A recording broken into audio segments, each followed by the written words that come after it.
Hi, I'm Tony from PSI, and we had the idea just to put down on film what's involved when we do our experiment, which we call the PSI method. This is taken from an experiment called the Ganzfeld method.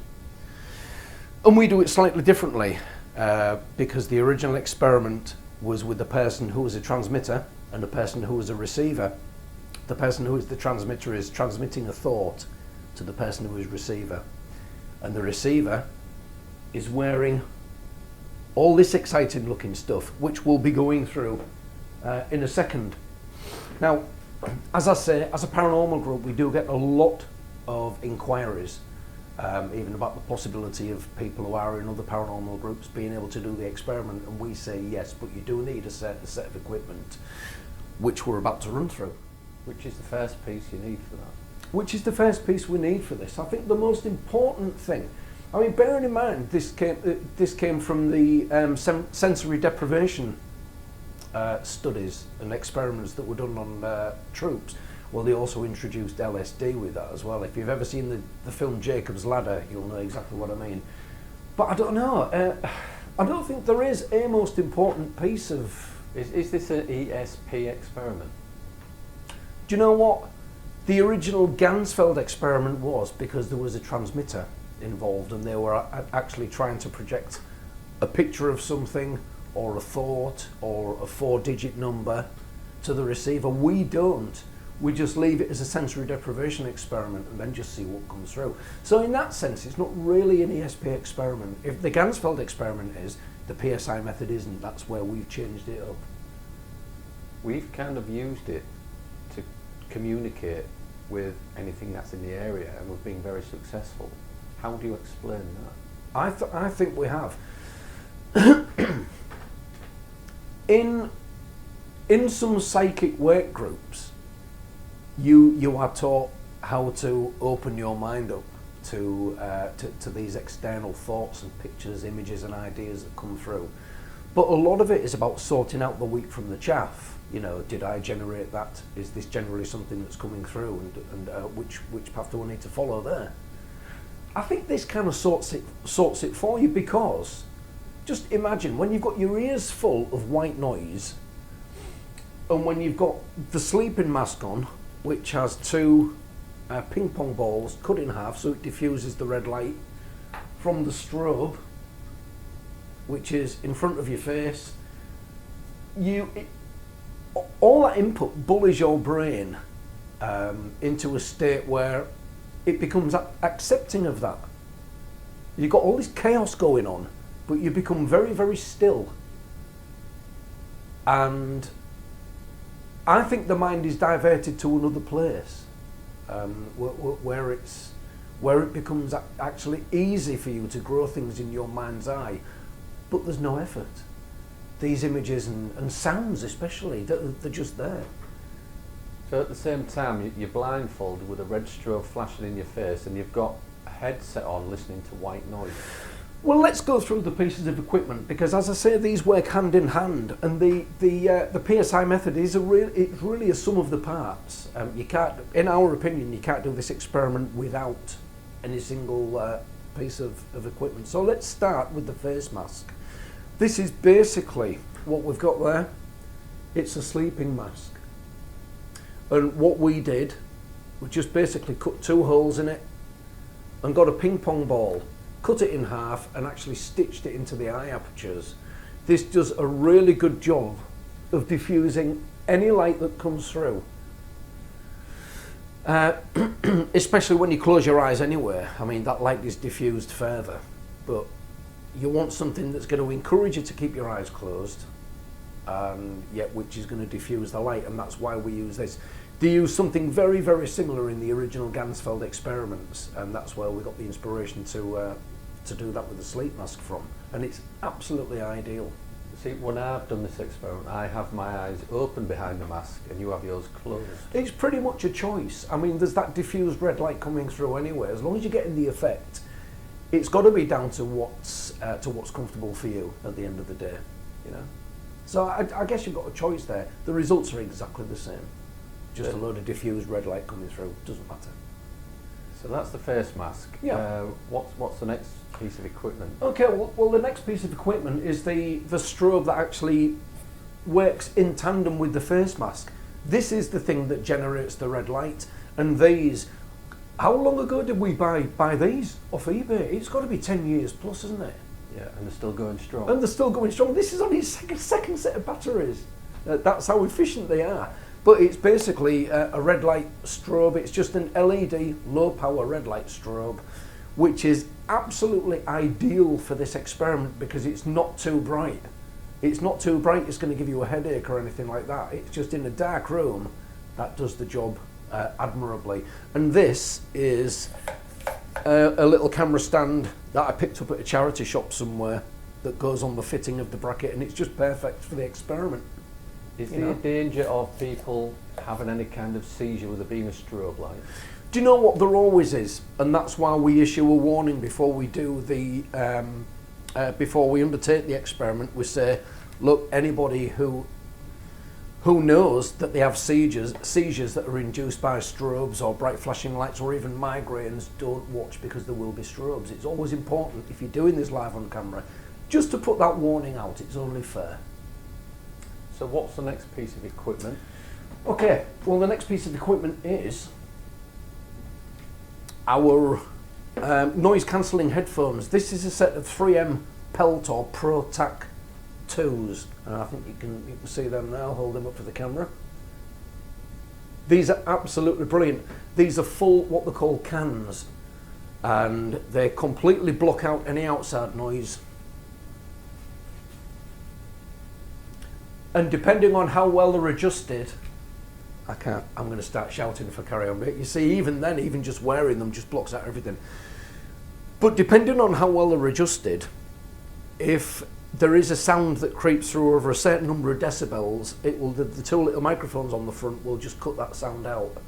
So they are absolutely brilliant to use in line with this experiment. Of course, you've got your on button, and then you've got your volume buttons at the side. These are always volume all the way down. Okay, that volume doesn't set the input into the headphones.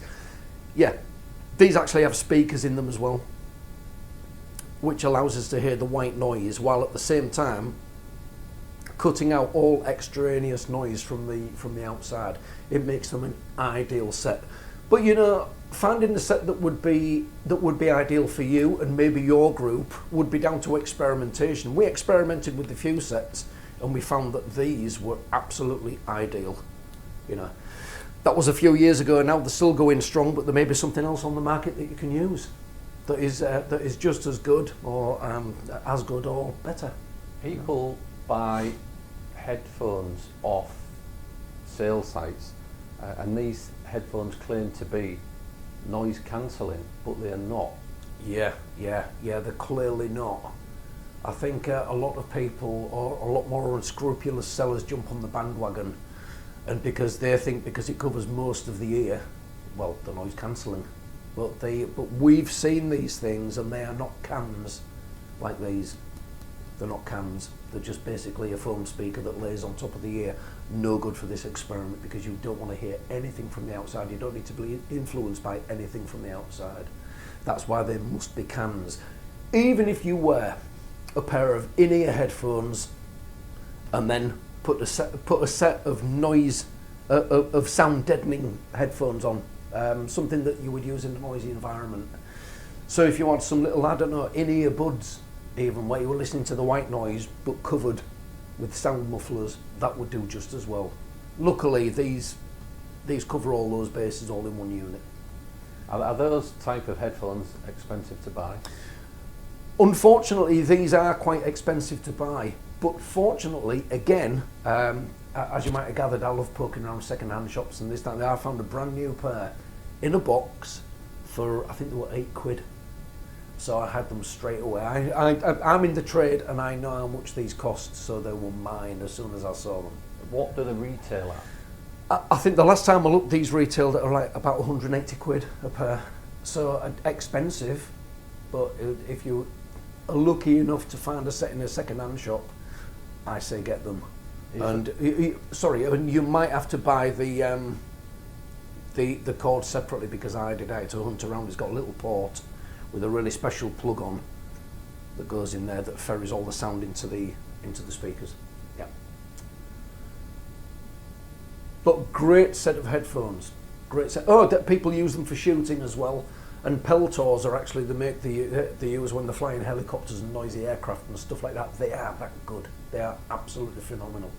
It is 180 quid, round about $220. It will be somewhere around about that. It will be somewhere around about there. Yeah. But I mean, you know, a decent pair of stereo headphones. But they've got to encase the whole ear. You know, they've got to fit on the bone around your ear.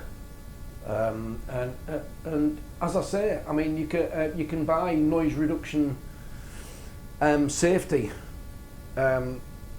headphones or headsets, and then you can wear a smaller pair of in-ear headphones, you know, just as long as they go on top so you're blanking out everything from the outside. That will do just as well. It'll do just as well. Are you playing white noise through these, or are you using a ghost box? What we use is, I have my old little iPod here, which I've had for some years now and is still going strong. And I was able to download, and let me just see if I can show you guys. I was able to download a little program called White Noise Generator. And here we are. Okay. And it is just basically a white noise generator. I'll hold it up there so the camera can see. That's what we actually see on screen. No, there's no way of seeing that. No, okay. But it's basically, if you have a mobile phone, preferably with 3.5 mil stereo jack, which will plug into your headphones. I know not all phones have them now. And I'll tell you what I found for mine the other day, just as a side note, when I was looking at, because I've just moved house, and when I was going through all the boxes, I found my old box for my smartphone, and it actually has a headphone adapter in there that you can plug into the charging port. iPhone charging port. Yeah. There's a headphone adapter, so you can plug which I think is a great idea. So if you can find yours, if you have an iPhone, you can download a little white noise generator and you can use that. But the thing is about this, it gives you an opportunity to change that white noise, and we can have any kind of noise here that we want. We've gone for the sound colour that we've chosen here isn't specifically white noise, it's called red pink noise. And that means it's red pink noise, or those are the characteristics of the noise, with a low pass filter of 130 Hz and a high pass filter of 22050 Hz, and that's 22,050 Hz. So that's basically what we use, and I knew that was probably going to be your next question. Yeah, but that's the one we feel it is the nicest one to listen to over a prolonged period of time, and it does the job. It does the job. So, quick synopsis of the gear that we use. We'll start with this white noise generator. Not a spirit box, because there's always a danger that can pick up an errant frequency, maybe a quick snapshot of a broadcast or something, or even a voice. Audio pareidolia, is that? Audio pareidolia. You know, that could be a possibility. You could hear things and patterns in that white noise that could be argued as audio pareidolia. I think what we've experienced sound-wise when we've been running this experiment, the PSI method, I don't think anything that I've heard has been audio pareidolia, because it's all so random, you know.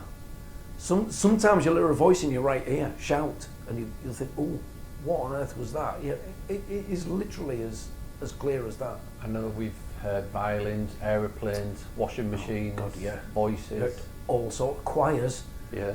Yeah, I was singing a song one night that I was hearing in the white noise. It was almost like a chanting harmony, and it was pretty good as well.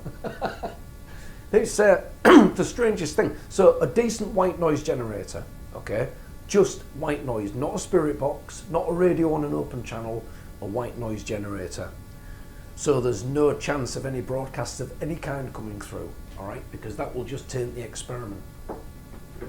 Decent set of headphones, and these need to be cans, okay, preferably with the noise cancelling function, but as long as you can get a little pair of buds in your ears and then cover them with a pair of sound cancelling cans. Around your full earlobe? Around the full earlobe, yeah. Yeah, like they use for safety on construction sites to blank out all those harmful sounds and everything. And I know you can pick those up quite cheaply. So we've got the white noise generator, the accompanying headphones. Then we have the mask. This is to diffuse the red strobe light. Really, really important in the experiment. I believe the original Ganzfeld experiment just used a solid red light as well. So maybe if anybody out there does want to experiment with this experiment and mix things up, just find out what works for you. And last but not least, the little red strobe that we use, which was very, very cheap, as I say, when we bought them, which was got to be over 10 years ago. But and they don't come with the stand. Again, this is something for a small smartphone. I just adapted it to fit the bracket that the strobe comes on, and it works admirably. So that's the full kit. That is the full kit and the rundown of the practical parts of the experiment. Is there a danger when you're doing this experiment for long periods of time? We've measured blood pressures and things, and it raises your heartbeat and your blood pressure, doesn't it? Well, yeah, but it only seemed to do that. That seemed to be a physiological response that you would get from anything.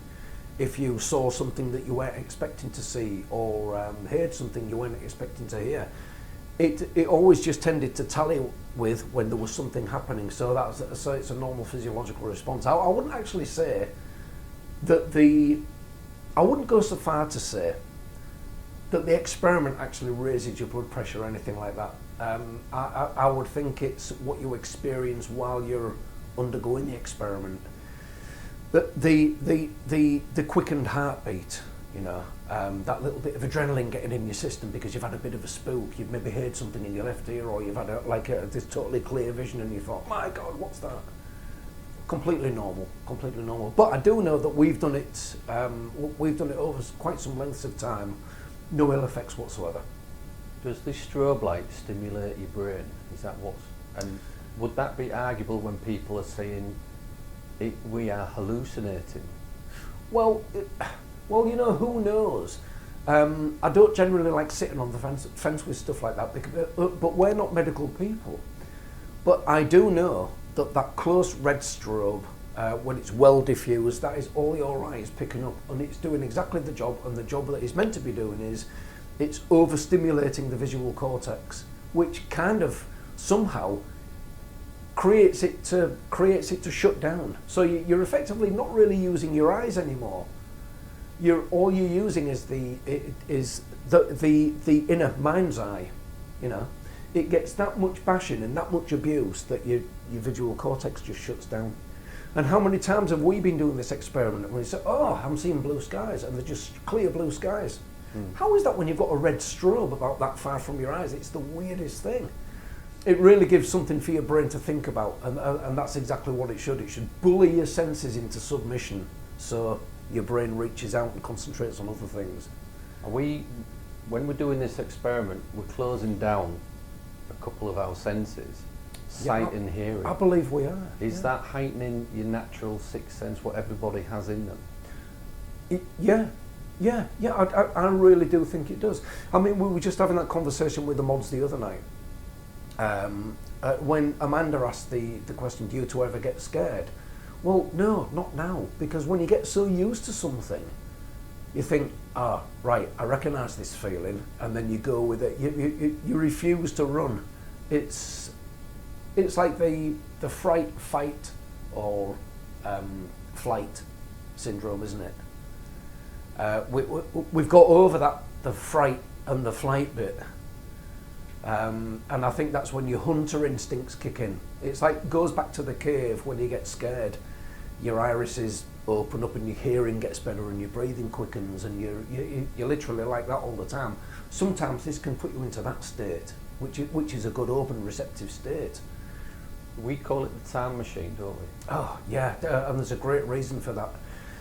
You can be under this experiment for like half an hour, 40 minutes or something like that, and the first question we always ask is, or we always ask each other, or anybody who also undergoes the experiment, right, okay, how are you? Oh yeah, I'm good. And they usually sat there rubbing their eyes. How long do you think you were under? And they always say, oh, 10 minutes. That's generally the answer we get when someone's been in this experiment for around about half an hour, or maybe even longer. That's why we call it the time machine experiment. It does something wacky to your senses. You just lose all sense of time. It's good. We've had, obviously, a few people try this experiment, maybe a handful. Yes. Every one of them has experienced something, some more than others, but everyone has experienced at least one thing. That's right. Would you recommend that other people try this? I would thoroughly recommend that other people try this. But some of the sensations that we ourselves have experienced and other people have experienced, like there's drafts, cold drafts, hot spots, and oh, my hands are getting really warm. It feels like my hands are in a fire or something like that. It's weird. And we've taken thermal readings, no change whatsoever. Of course, we've had like the sensation of someone doing that on the back of your chair. There's no movement at all. Oh, the floor's rumbling. Wow, I can feel the floor rumbling. The floor isn't rumbling. You feel like there's a lot of people stood around you as well. That's right. It can be really claustrophobic at times as well, because you feel like you're surrounded. Sometimes you feel like you're surrounded and you want to look around, but of course you can't see anybody, but you just get that feeling that someone is near. That is the weirdest thing. So, just to wrap things up, this has been PSI, with an explanation of our altered Ganzfeld experiment method, which we've called the PSI method. Are we the only team that does this type of method that we know of? We are the only team that I know of that runs these experiments on a regular basis. Yeah. Now, this experiment has obviously made people sit up and look. It's created arguments between different methods when there's no need, obviously. Absolutely. So it could be a popular experiment if people just went out the way and tried it. Absolutely. If you are in any kind of paranormal team or like us, a paranormal research team, try the PSI method. Honestly, try it. It is absolutely wonderful. And I tell you what, you'll experience things. It will open you up to such a degree that you'll experience things that you probably never thought it possible to experience. That you probably only thought were in the realm of mediums and psychics and this, that and the other. But give it a go. Give it a go and then see what you think.